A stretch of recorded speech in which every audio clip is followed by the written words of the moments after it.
नमस्कार, स्वागत है आप सबका हमारे खास कार्यक्रम देश देशांतर में। मैं हूं कवीन सचान।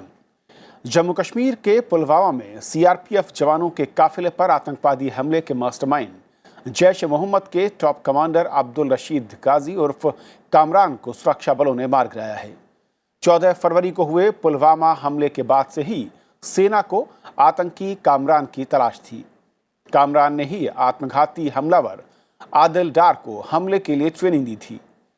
पुलवामा आतंकी हमले के बाद बड़ा कदम उठाते हुए जम्मू कश्मीर प्रशासन ने मीरवाइज उमर फारूक समेत अब्दुल गनी भट्ट, हाशिम कुरैशी, बिलाल लोन, शब्बीर शाह की सुरक्षा के अलावा सभी सरकारी सुविधाएं वापस ले ली हैं। साथ ही भारत सरकार ने साफ कर दिया है कि आतंकियों के साथ उनके मददगारों के खिलाफ भी कार्रवाई की जाएगी। तो समझेंगे कि 14 फरवरी के बाद किस तरीके से सरकार, सेना और राजनयिक स्तर पर प्रयास हुए हैं, उनका असर और आतंकवाद पर लगाम लगाने के लिए और किन कदमों की जरूरत है और जिसके विकल्प या ऑप्शंस हमारे सामने हैं। हमारे साथ 3 बेहद खास मेहमान हैं जिनका मैं परिचय करा दूं। रिटायर्ड मेजर जनरल जी द्विवेदी साहब हमारे साथ हैं, डिफेंस एक्सपर्ट। सर, बहुत बहुत स्वागत है आपका। स्टूडियो मेरे साथ हैं अशोक सज्जनहार, पूर्व राजदूत। सर, स्वागत है। एंड हमारे साथ हैं lieutenant general retired Vinod Bhatia साहब, former director general of military operations. बहुत बहुत स्वागत सर आपका। शुरुआत में द्विवेदी जी आपसे ही करना चाहूंगा, 14 फरवरी का घटना और उसके बाद जिस तरीके से प्रयास हुए हैं, जो कदम अब तक हमने उठाए हैं, चाहे वो हुर्रियत के नेताओं के खिलाफ उनके जो सुविधाएं थी, सुरक्षा थी, उसको हटाने की बात हो, या फिर सेना की ओर से जो ऑपरेशन चलाया गया और उसमें जो मास्टरमाइंड था उसको मारना हो, या भारत सरकार की ओर से मोस्ट फेवर्ड नेशन का दर्जा पाकिस्तान से वापस लेना, कैसे देखते हैं इन कदमों को आप?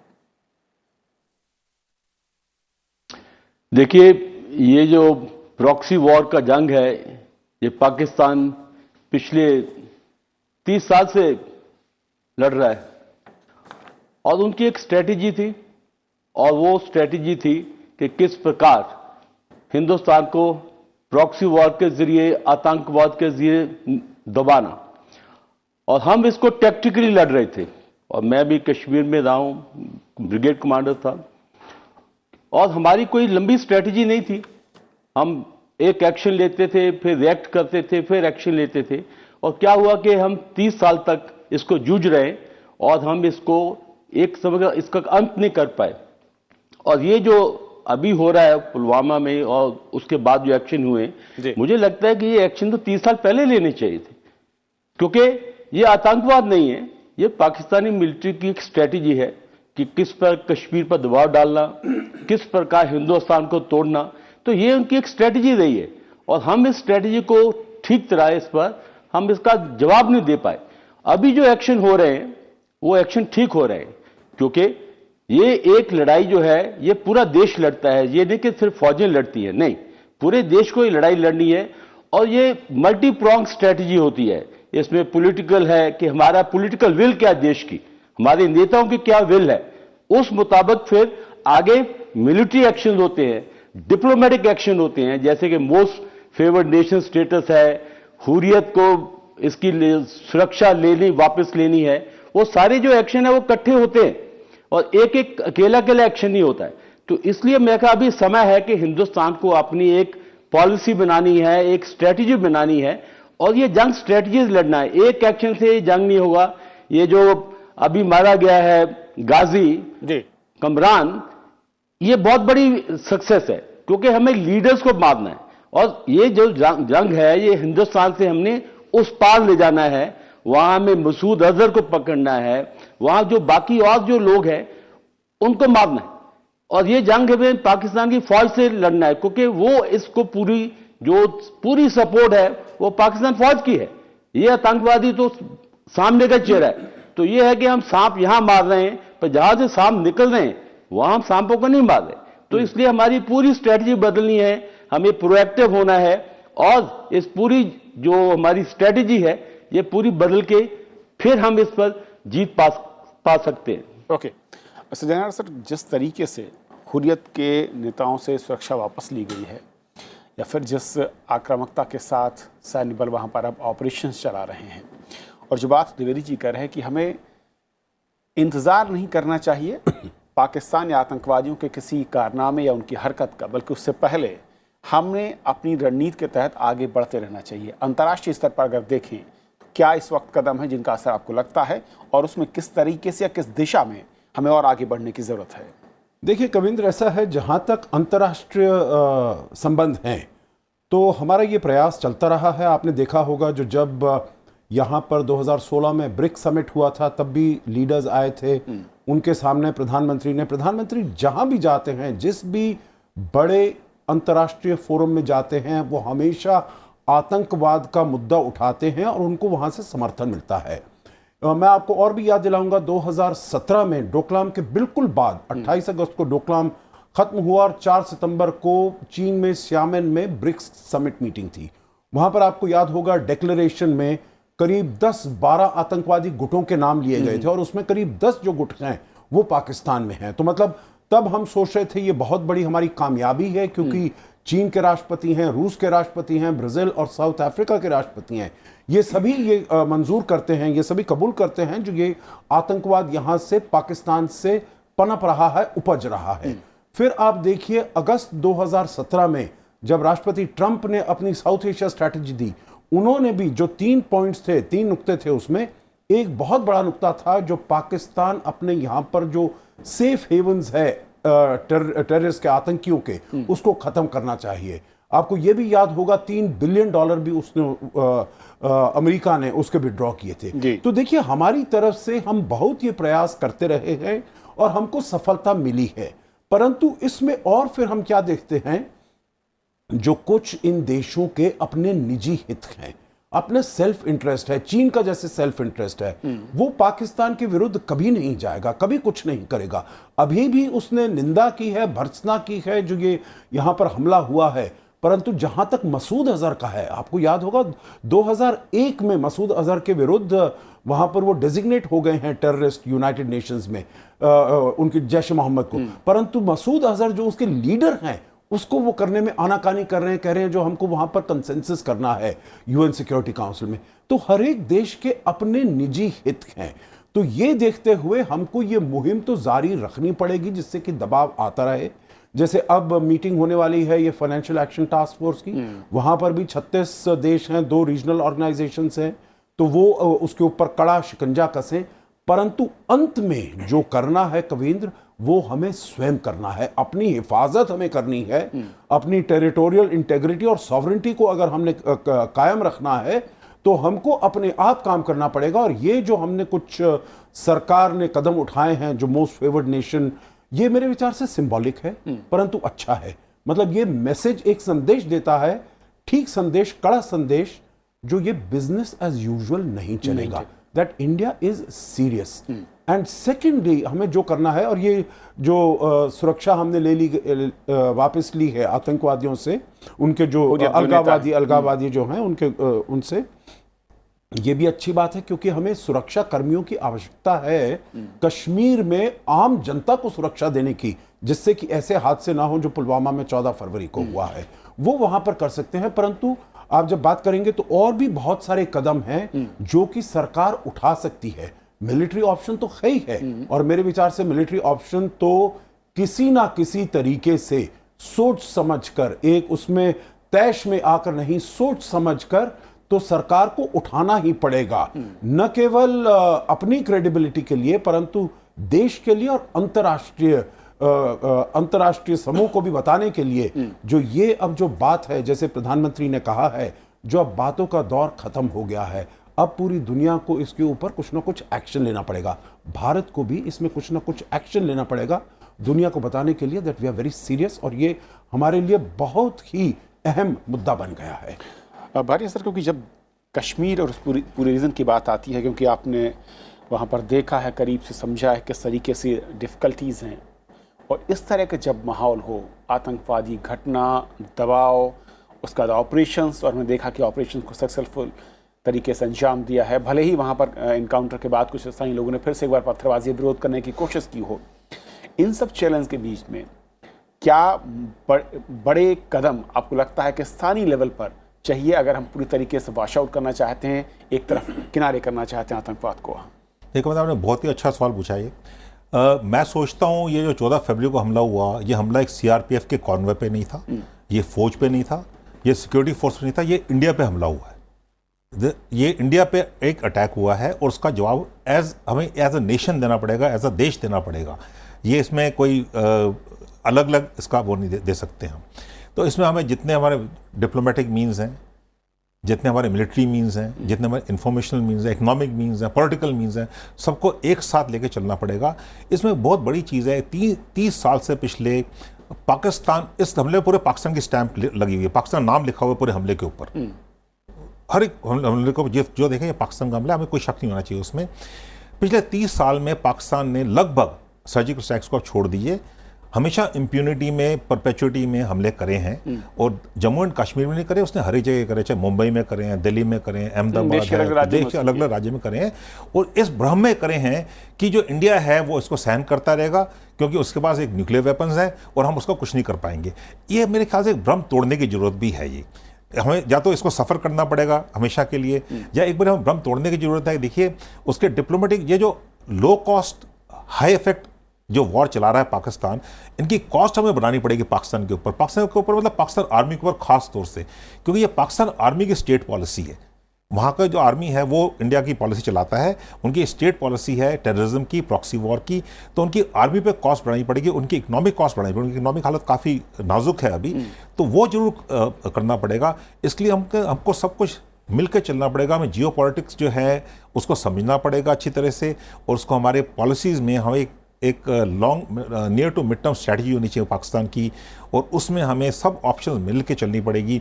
एक ऑप्शन से कुछ नहीं होने वाला। अगर वो चाहता है कि अगर वो सोचता है कि हम उस पर लड़ाई कभी नहीं करेंगे, मेरे ख्याल से उसको ये भ्रम उसका तोड़ना पड़ेगा, क्योंकि या तो हमें ये सफ़र करना पड़ेगा, तो ये भ्रम उसका जरूर तोड़ना पड़ेगा। इकोनॉमिक सैंक्शंस उस पर हम इतनी आसानी से ला नहीं सकते हैं, क्योंकि जैसे एम्बेसडर साहब ने बताया कि काफ़ी उसके हर देश के अपने नीति इंटरेस्ट होते हैं, तो हमें वो देखना पड़ेगा हम क्या कर सकते हैं डिप्लोमेटिकली, उसको कितना आइसोलेट कर सकते हैं, इकोनॉमिक कॉस्ट कैसे बढ़ा सकते हैं। कई चीज़ें जैसे इंडस वाटर ट्रीटी है, उसको हम अगर एब्रोगेट करें, उसको रिव्यू करें, वो कैसे हो सकता है।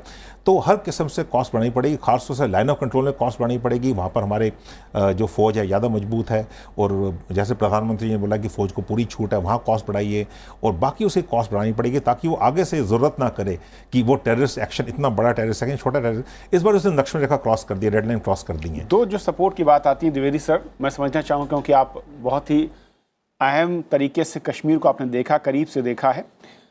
जब आतंकियों के सपोर्ट की बात होती है तो चंद स्थानीय लोगों का सपोर्ट, और जब मैं बात कर रहा हूं चंद, तो बहुत ही गिनती या कुछ आप संख्या के लिहाज से देखें तो बहुत ही कम संख्या है ऐसे इलाकों की, ऐसे लोगों की। और दूसरा सपोर्ट अगर मैं कहूं तो सीधे पाकिस्तान या सेना की ओर से। ये दोनों जो सपोर्ट लाइन हैं, इसको कैसे हम डिस्ट्रॉय कर सकते हैं, और इसे डिस्ट्रॉय करने में दिक्कत क्या है? बिल्कुल आपने ठीक बताया कि देखो, ये जो हमारी लड़ाई है ये 3 लेवल पर लड़नी है। पहले हमारे अंदर, कि हमारे अंदर के जो तबके हैं वो कैसे इसको सपोर्ट देते हैं, हमारे जो यूथ है कैसे रेडिकलाइज हो गए हैं, ये एक पहलू है, अंदर का पहलू। दूसरा पहलू है हमें ये लड़ाई पाकिस्तान के अंदर ले जानी है, क्योंकि जब तक हम पाकिस्तानी फौज को झटका नहीं देंगे, उनके लिए तो बहुत ही आसान है कि वो आगे आतंकी भेज रहे हैं, हम उससे जूझ रहे हैं और वो तमाशा देख रहे हैं, उनके लिए बहुत अच्छी सिचुएशन है। और तीसरा अंतर्राष्ट्रीय लेवल पर आप देखो, ईरान के ऊपर हमला हुआ, उन्होंने वापसी उनके बंदे ठोक दिए। ये अभी ठोकने का टाइम आ गया है, ये बातों का ज्यादा नहीं है, डिप्लोमेसी चलती है, वो एक अलग पहलू है।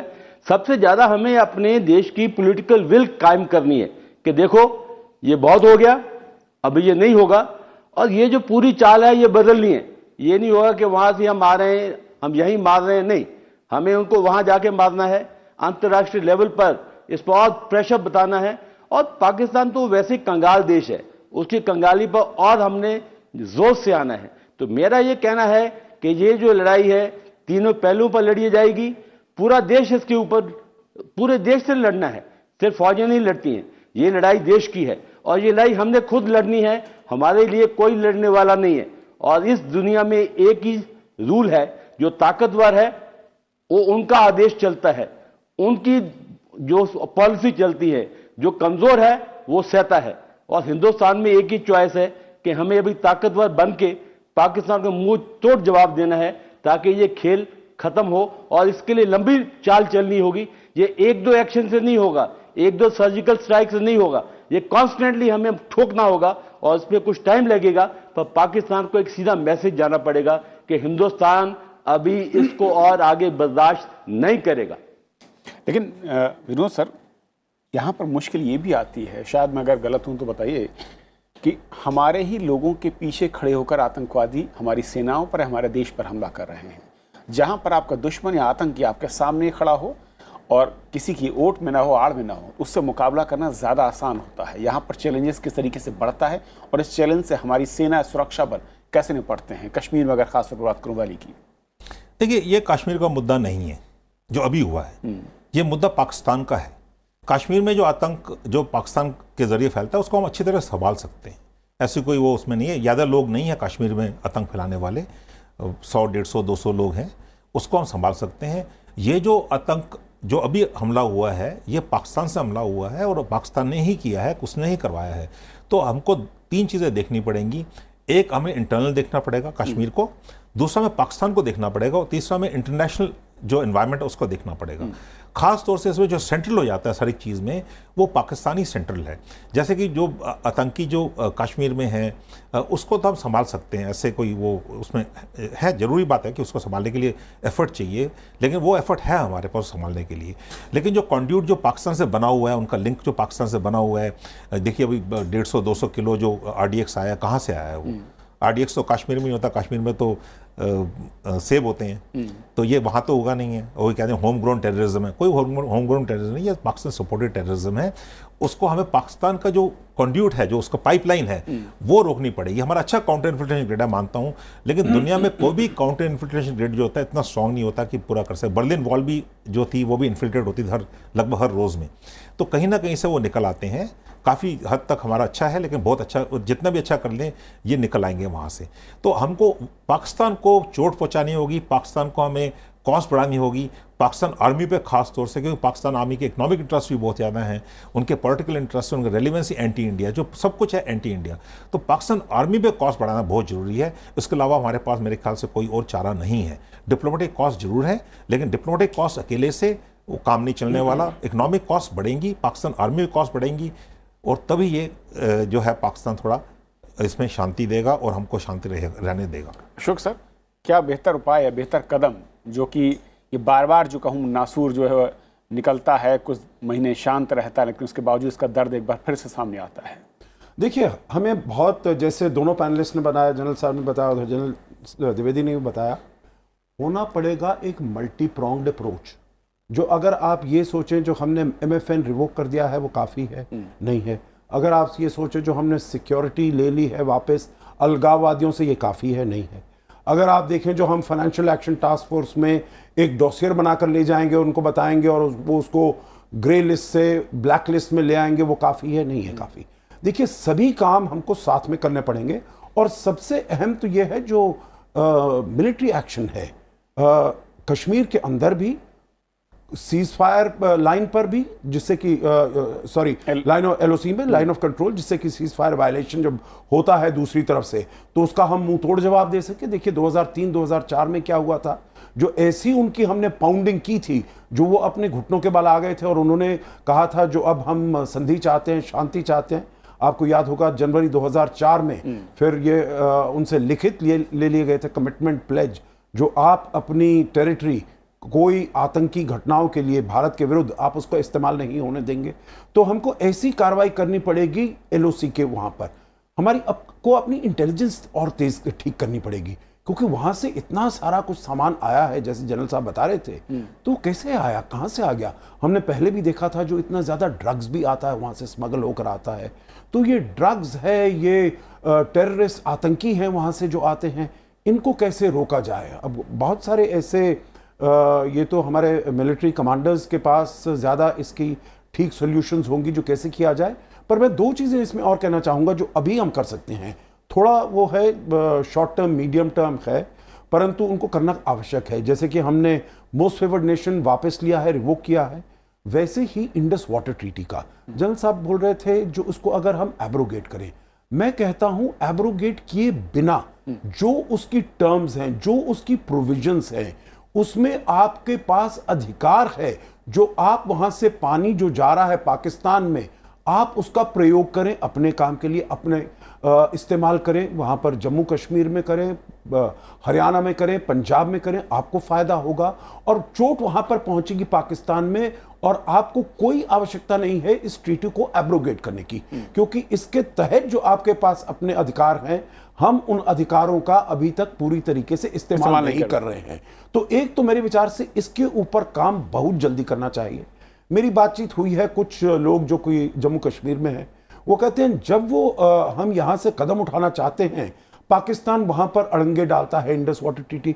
मेरे विचार से उसको एकदम नकार देना चाहिए। जो भी पाकिस्तान ने अड़ंगे डाले हैं और जो भी आर्बिट्रेशन के उसमें हुए हैं, हर में भारत को सफलता मिली है।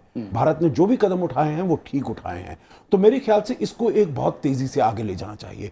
दूसरा है आईएमएफ में, क्योंकि अब आईएमएफ में पाकिस्तान गया हुआ है, हालांकि उसको कुछ पैसा मिल गया है सऊदी अरेबिया से, यूएई से, चीन से वगैरह वगैरह, परंतु आईएमएफ की सहायता के बिना उसका काम नहीं चल सकता है, क्योंकि उसके ऊपर इतना ज्यादा ऋण आ गया है, पैसा उसके पास है नहीं, इन्वेस्टमेंट हो नहीं रहा है। तो आईएमएफ को हमें जाकर बताना चाहिए, जो यहां से इतना ज्यादा आतंकवाद हो रहा है, हमने देखा है ईरान में भी उन्होंने 27 वहां पर उनके पासदारान को मार दिया है, रेवोल्यूशनरी गार्ड्स को मार दिया है। अफगानिस्तान का किस्सा तो सभी को मालूम है, पिछले 15-20 साल से ये चल रहा है। तो ये सभी मिलकर वहां पर उनको जाकर बताएं, जो आईएमएफ जब तक पाकिस्तान से ये नहीं लिखवा लेता जो आप आतंकवाद को इतना आतंकवाद पर रोकथाम रखेंगे, आपको पैसा नहीं मिलने वाला है। फाइनेंशियल एक्शन टास्क फोर्स में भी अब मीटिंग होने वाली है, वहां भी हमारा पूरा ये फोकस रहना चाहिए, हमारा इंटरेस्ट रहना चाहिए। और आखिरी चीज है, देखिए हमारे पिछले 4 साल में हमारे संबंध सऊदी अरेबिया और यूएई से बहुत अच्छे हो गए हैं, और अभी सऊदी अरेबिया के क्राउन प्रिंस हैं, वो यहाँ पर आ रहे हैं। तो उनको बताना चाहिए जो ऐसी ऐसी हालात, ऐसी ऐसी हरकतें पाकिस्तान कर रहा है, जो कि पूरी इस क्षेत्र के लिए और पूरी दुनिया के लिए एक खतरा बन गई हैं, और वो दबाव डाले उसके ऊपर, पाकिस्तान के ऊपर, जो ऐसी हरकतें नहीं की जाए। एक सर आखिरी कमेंट चाहूँगा संक्षेप में। इस तरीके से आज प्रधानमंत्री ने कहा भी कि जो देश हैं दुनिया के, वो सिर्फ आतंकवाद की आलोचना न करें, बल्कि आतंकवाद के खिलाफ जो लोग मौन हैं या आतंकवाद समर्थित देशों को सहयोग कर रहे हैं, अब वक्त है कि उन्हें कार्रवाई के लिए साथ देना चाहिए। क्या इसके मायने हैं अंतर्राष्ट्रीय स्तर पर, और इसका असर कैसे देखते हैं? बिल्कुल, उन्होंने बिल्कुल ठीक कहा है। जो बातें तो बहुत हो गई, हम चाहे यूनाइटेड नेशंस में हो, देखिए यूनाइटेड नेशंस में 1995 में 96 में भारत ने एक वो प्रपोजल दिया था, convention on comprehensive convention against counter terrorism, जो एक इसको हम कन्वेंशन को वहां पर लाएं। तभी से बातचीत हो रही है, और किस बात पर ये चीज अटकी हुई है वो है कि हम आतंकवाद की डेफिनेशन नहीं दे पा रहे हैं। तो मेरे विचार से ये बातों के उसमें से हट जाना चाहिए। और जैसे हम कहते हैं हिपोक्रेसी है टेररिज्म से डील करने में, जो हम कहते कुछ हैं और करते कुछ हैं। सभी देशों के अपने हित हैं, तो इसीलिए पाकिस्तान के ऊपर इतना ज्यादा दबाव नहीं बनाया जा सका है। और मेरे विचार से जो प्रधानमंत्री ने कहा है बिल्कुल ठीक है, और देशों को सोचना चाहिए, क्योंकि चीन भी जो है, जो कि मसूद अजहर के सपोर्ट में इतना खड़ा हुआ है, तो उसको अपने आप भी आतंकवाद से बहुत खतरा है। और अगर अभी नहीं संभाला जाए तो आगे बढ़ते हुए चाइना पाकिस्तान इकोनॉमिक कॉरिडोर बनता है, उनके कनेक्टिविटी ज़्यादा अच्छी होती है, उसको भी इसका फल भुगतना पड़ेगा। तो इसीलिए सभी देशों को मिलकर, चाहे वो और इस क्षेत्र के जो देश हैं, चाहे रूस है, चाहे मध्य एशिया के देश हैं, चाहे ईरान है, अफगानिस्तान है, चीन है, भारत, सबको मिलकर आतंकवाद के विरुद्ध एकजुट होकर काम करना पड़ेगा। बिल्कुल, बहुत शुक्रिया आप तीनों मेहमानों का हमारे साथ इस बेहद अहम चर्चा में शामिल होने के लिए। और बात आप दर्शकों की राय का, हमने कार्यक्रम दिखाया था कि क्या पाकिस्तान पर आर्थिक पाबंदी का वक्त है। प्रियंका लिखती हैं कि आतंक और वित्त का गहरा संबंध है। जो धनराशि सभी देश पाकिस्तान की आर्थिक मदद के लिए देते हैं, वो उसका गलत इस्तेमाल करता आ रहा है, और ऐसे ही किसी देश को ग्रे लिस्ट में नहीं डाल दिया जाता। अगर बात करें भारत की, तो आगे की योजना तो हम हर तरफ से सक्षम हैं कि पाकिस्तान को आर्थिक, राजनीतिक, कूटनीतिक स्तर पर घेर सकें। भंवरलाल लिखते हैं कि आतंकवाद और आर्थिक तंगी से जूझ रहा पाकिस्तान को अंतर्राष्ट्रीय मुद्रा कोष और अमेरिका से पहले ही झटका लग चुका है और चीन का कर्जा भी भविष्य का संकट है। भारत की ओर से IMF का दर्जा वापस लेना और भविष्य में विदेश मंत्रालय की ओर से लिए जाने वाले निर्णय महत्वपूर्ण रहेंगे। तो आप दर्शक अपनी राय, सुझाव और आलोचना हमें लगातार भेजते रहिए, कार्यक्रम में शामिल करते रहेंगे और हमारे सभी कार्यक्रम आप YouTube पर भी देख सकते हैं। फिलहाल आज इतना ही। नमस्कार।